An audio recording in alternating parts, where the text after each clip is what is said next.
What you doing?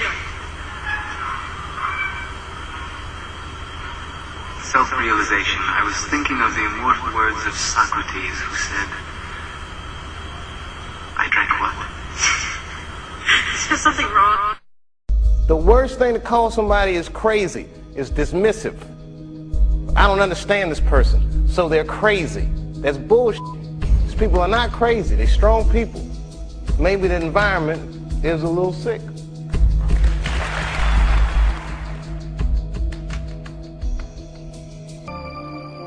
Dr. Michael Elner, a hypnotist, said, just look at us. Everything is backwards. Everything is upside down. Doctors destroy health. Lawyers destroy justice. Universities destroy knowledge. Governments destroy freedom. The major media destroys information. And religion destroys spirituality. But you know, we have funded and paid for teachers and churches. We've bought into every kind of nonsense to find out what is God, what is tradition, what is enlightenment. And you know something? It might boil down to something very simple. And I pulled it off the shelf, a book about schizophrenia, and it said the typical schizophrenic lives in a world of twilight imagining, marginal to his society, incapable of holding a regular job. These people live on the fringes, content to drift in their own self-created value system. I said, that's it. That's it. Now I understand. Christianity and these organizations, these organized religions, as well as the corporate dominance and governments, they're there to erase your spirit of rebellion. That's their modus operandi. That's why they exist. They don't exist to take you to God or to heaven. There's very few enlightened people in Christianity, if you haven't noticed. There's very few enlightened people anywhere in the world. But what there is conformity, violence, subservience to tradition, and untold sadism to the self and to others. And there is the obvious control and subjugation of the true spirit of rebellion. It's very difficult to tell people that their thinking is deranged. They think they're perfectly normal. Partly, as I said, they've adjusted to reality as they see it, so they're not wholly to blame. But you'll find that you're wasting your time. You could roll out your soul like a red carpet, and they'll walk right on it. Because they are thinking, you're the dumbass, you got it wrong. Eric Fromm, in his Anatomy of Human Destructiveness, the sick individual finds himself at home with all other similarly sick individuals. The whole culture is geared to this kind of pathology. The result is that the average individual does not experience the separateness and isolation the fully schizophrenic person feels. He feels at ease amongst those who suffer from the same deformation. In fact, it is the fully sane person who feels isolated in the insane society. And he may suffer so much from the incapacity to communicate that it is he who may become psychotic. And haven't we all experienced that? From the time we were born, I assume everyone in this room has experienced that. And I would also say this, that if you are sane enough to see the insanity, that's a damn good sign, because it means you're not insane. So as bad as it is to feel bad about the things that are happening, look at the bright side. You can see it. It's they live. That's a fact, man. You know, it just seems to make more sense now. Well, everything makes sense if you just put on the right glasses. Where I come out with material particularly is, it's very simple. Anything that defies my sense of reason. I don't look outside myself for answers. I kind of feel like everyone has a voice of reason inside them, and I believe that's been quelled to a large degree by our multimedia society that we live in. But anything that defies my voice of reason comes out, and you hold it up to the light of reason. That's the premise. And then you start nailing it, and those are the jokes, until what's left is a laughter, I think, of recognition of a truth. If that's not arcane and metaphysical enough for you, put on the special glasses. How much bull can the world put up with before nature just breaks? How much illusion can the world suffer before nature just snaps in half? I think it's a great theory. Apparently you're maybe a fan of the movie They Live. I just saw that. I just saw that the other day, the John Carpenter film. Yeah. I couldn't agree more that they are an alien and alienating and alienated culture. Yeah, we won't have a world until they're gone. They no longer live in sync with natural world. It's very interesting. It's very interesting. See, again, I could solve anything. Man, you got it. It's the glasses, dude. It's got to be the glasses. The hell with the shoes. It's got to be the glasses. The shoes got to be good for running after the glasses speak. That's true. I was kidding. Good job.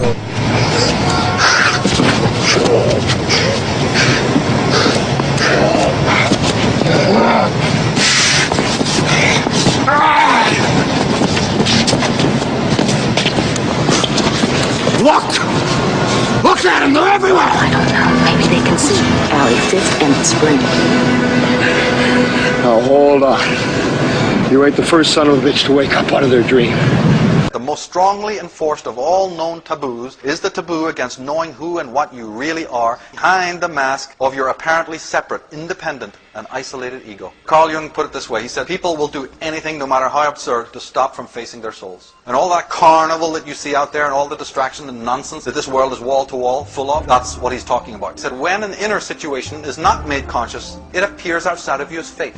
Because there's a strange contract between the unconscious energy of our minds and the energy that built the world. They conspire together, they're built out of the same stuff. So behind the back of the ego, the unconscious mind, the shadow, conspires with material existence to bring in front of you the very challenges to help you integrate when you won't do it of your own free will. And we call that living. All the stuff that happens around us that we often describe as difficult challenges, that's what that is. We refuse to do the homework, so then we're going to meet it in space and time. We're out here in the realm of persona, with the Hollywood drama, the show of masks. And we become so identified with this extreme edge of consciousness, the fashions, what are we going to look like? Of course, a certain amount of persona we need. You need the mask in order to conceal your real identity, protect yourself and generally, and to operate in the world with other fellow human beings. But we have way overcompensated for it. We put all our psychic energy into the mask. You only have to look at the cosmetic commercials to know that it's obsessive right now. Behind that is the ego, the waking consciousness. But anything that your ego or you do not like about yourself, you repress. And the repressions of all the stuff that you despise about yourselves becomes what's known as the shadow personality. And it's kind of in the unconscious realm. It's not even in the conscious realm, because you're not aware of it. Western man has made himself bereft of the rites and rituals, the rites of passage, the shamanic methods for dealing with the build-up of his dark psychic content.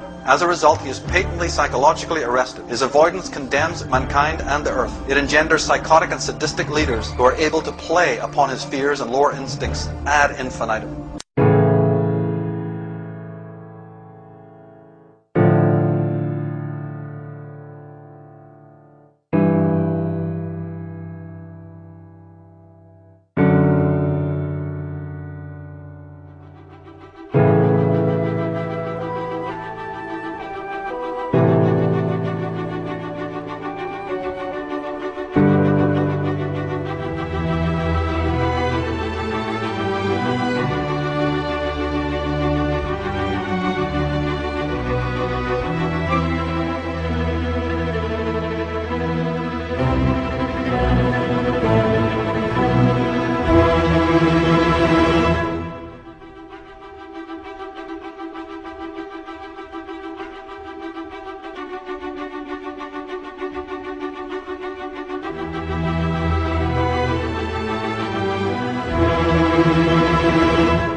Supposing that I say to you, each one of you is really the great self. And you say, well, all you've said up till now makes me fairly sympathetic to this intellectually. But I don't really feel it. What must I do to feel it really? My answer to you is this. You ask me that question because you don't want to feel it really. You're frightened of it. And therefore, what you're going to do is you're going to get a method of practice so that you can put it off. So that I can say, well, I can be a long time on the way getting this thing. And then maybe I'll be worthy of it after I have suffered enough. See, because we are brought up in a social scheme whereby we have to deserve what we get. And the price that one pays for all good things is suffering. But all of that is precisely postponement, because one is afraid here and now to see it. If you had the nerve, real nerve, you would see it right away. Only one feels you shouldn't have nerve like that. Why, that would be awful. That wouldn't do at all. Because after all, I'm supposed to be poor little me. I'm not really much of a muchness. I'm playing the role of being poor little me. And therefore, in order to be something great, like a Buddha, one liberated in this life, I ought to suffer for it. So you can suffer for it. There are all kinds of ways invented for you to do this. And you can discipline yourself, and you can gain control of your mind, and you can do all sorts of extraordinary things. There's absolutely nothing to do with the realization of the self. The realization of the self fundamentally depends on coming off it. When we say to people who put on some kind of an act, we say, oh, come off it. And some people can come off it. They laugh and say they suddenly realize, they were making fools of themselves, and they laugh at themselves and they come off it. So in exactly the same way, the guru, the teacher, is trying to make you come off it. Now, if he finds he can't make you come off it, he's going to put you through all these exercises, so that when you've got enough discipline, enough suffering, and enough frustration, you'll give it all up and realize you were there for the beginning and there was nothing to realize. But the guru is very clever. He says, all right, if this is the way you have to go, this is the way you have to go. You asked for it. You came to me and said, I want to learn yoga. Yoga is union, you're that. I'm sorry, I don't understand that, because I only get it intellectually, I don't feel it. Oh, he says, you're one of those. So, see, I've got to satisfy you. The customer is always right. No? I've got to give you all this work to do, because you can't see directly that this is so. But he's looking at you in a funny way, you see. The guru is always saying to you, what are you doing? What's your game? Imagine, for example, a father confessor, and you feel terribly guilty that you've committed murders and robberies and adulteries and all kinds of injury to people and financial shenanigans. And you go to this man and say, I am a terrible sinner. And you recite all these things. He's perfectly calm. And then you say to him, well, you don't seem to be very shocked. He said, you haven't confessed any serious sins. I said, what do you mean by a serious sin? Well, he said, what do you think? No, I just feel wrong. I just feel there's something in the basis of me that tells me that I am not what I ought to be. Could it be that I'm spiritually proud? That I'm egocentric? No, that's not. It's very usual. This is quite ordinary sin. But he says you are guilty of something really terrible. You think, what, me? I, little me, could do something worse than murder, worse than spiritual pride? The real crime is that you won't admit you're God. That's false modesty. So the guru challenges, you see. If you raise the question, he doesn't go out and preach in the streets, say, come on everybody, you ought to be converted.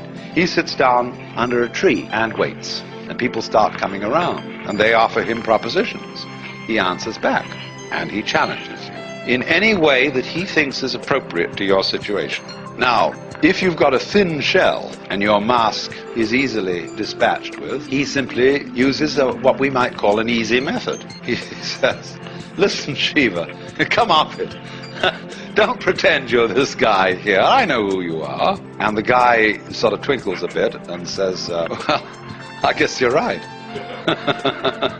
But the people aren't like that. They have very thick shells. And so he has to invent ways of cracking.